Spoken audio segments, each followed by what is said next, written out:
ഒരു ബിസിനസ്സിൽ സാധാരണത്തേക്കാൾ കൂടുതൽ ചില ലാഭം ഉണ്ടാക്കി തരുന്നതിൽ ഈ ടെക്നോളജി ടൂളുകൾക്ക് അല്ലെങ്കിൽ ബിസിനസ് സോഫ്റ്റ്വെയറുകൾക്ക് വലിയ പ്രാധാന്യം ഉണ്ട്. പലപ്പോഴും നമ്മളൊക്കെ പലതരത്തിലുള്ള സോഫ്റ്റ്വെയർ വാങ്ങി ഉപയോഗിച്ച് തുടങ്ങി ഒരു മാസത്തിനുള്ളിൽ തന്നെ ഒഴിവാക്കിയ ഒരുപാട് അവസരങ്ങൾ ഉണ്ടാവും. അതെങ്ങനെ ഉപയോഗിക്കണം എന്ന് അറിയാത്തതുകൊണ്ടല്ല, എവിടെ ഏത് തരത്തിൽ അത് ഉപയോഗിക്കണം എന്ന് അറിയാത്തതുകൊണ്ടായിരിക്കും. എന്നെല്ലാവരും അങ്ങനെ അല്ല കേട്ടോ. ചില ആളുകളൊക്കെ ചെറിയ 1000-2000 രൂപയ്ക്കൊക്കെ മന്ത്ലി സബ്സ്ക്രൈബ് ചെയ്ത് വാങ്ങി ഉപയോഗിക്കുന്ന സോഫ്റ്റ്വെയറിലൊക്കെ ഉപയോഗിച്ച് തുടങ്ങിയിട്ട് അവർ മുമ്പ് ചെയ്യുന്നതിനേക്കാൾ കുറച്ചുകൂടി അടിപൊളിയായിട്ട് കൈകാര്യം ചെയ്യേണ്ട, അല്ലെങ്കിൽ ഈ പൈസകളുടെ മുതലുണ്ട് എന്ന് വെച്ചുകൊണ്ട് സ്ഥിരമായിട്ട് ഉപയോഗിച്ചുകൊണ്ടിരിക്കുന്ന ആളുകളുണ്ട്. വേറെ ചിലരൊക്കെ ഇതേ സോഫ്റ്റ്വെയർ ഉപയോഗിച്ചിട്ട് മുമ്പുള്ളതിനേക്കാൾ കൂടുതൽ 10,000-ങ്ങളോ ലക്ഷങ്ങളോ കൂടുതൽ ലാഭം ഉണ്ടാക്കുന്ന ആളുകളുണ്ട്.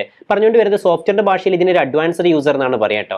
നമ്മൾ ഈ സോഫ്റ്റ്വെയർ അഡ്വാൻസ്ഡ് യൂസർ ആകുമ്പോഴാണ് ഒരു പക്ഷേ നമ്മൾ നേരത്തെ പറഞ്ഞ കൂടുതൽ ലാഭം ഈ സോഫ്റ്റ്വെയറോട് നമുക്ക് കിട്ടുള്ളൂ. അതെങ്ങനെ ചെയ്യാൻ വേണ്ടി പറ്റും? പലപ്പോഴും നമ്മുടെ ബിസിനസ്സിനകത്ത് ഈ ടെക്നോളജിനെ മാറ്റി നിർത്തുകയാണെന്നുണ്ടെങ്കിൽ നമ്മുടെ ബിസിനസ്സിനകത്ത് എങ്ങനെ ഈ ലാഭം കൂട്ടാൻ പറ്റുമെന്നുള്ള നിങ്ങളുടെ ഒരു തന്ത്രം അല്ലെങ്കിൽ നിങ്ങളുടെ ഒരു ലോജിക്ക് ഉണ്ടാവുമല്ലോ, ആ ലോജിക്കും ഈ സോഫ്റ്റ്വെയറിന്റെ ഫീച്ചറും തമ്മിൽ വലിയൊരു അന്തരം ഉണ്ടെന്നുള്ളത് നിങ്ങൾ മനസ്സിലാക്കുക. ആ ഒരു ഗ്യാപ്പ് ഫില്ല് ചെയ്യാൻ വേണ്ടിയിട്ട് നിങ്ങൾ ഒന്നെങ്കിൽ ഈ സോഫ്റ്റ്വെയറിന്റെ ഒരു അഡ്വാൻസ്ഡ് യൂസറായിട്ട് നിങ്ങൾ ഇതിനെ എങ്ങനെ ഏത് തരത്തിൽ യൂസ് ചെയ്യണം എന്നുള്ളത് നിങ്ങൾ കൃത്യമായിട്ട് പഠിക്കുക.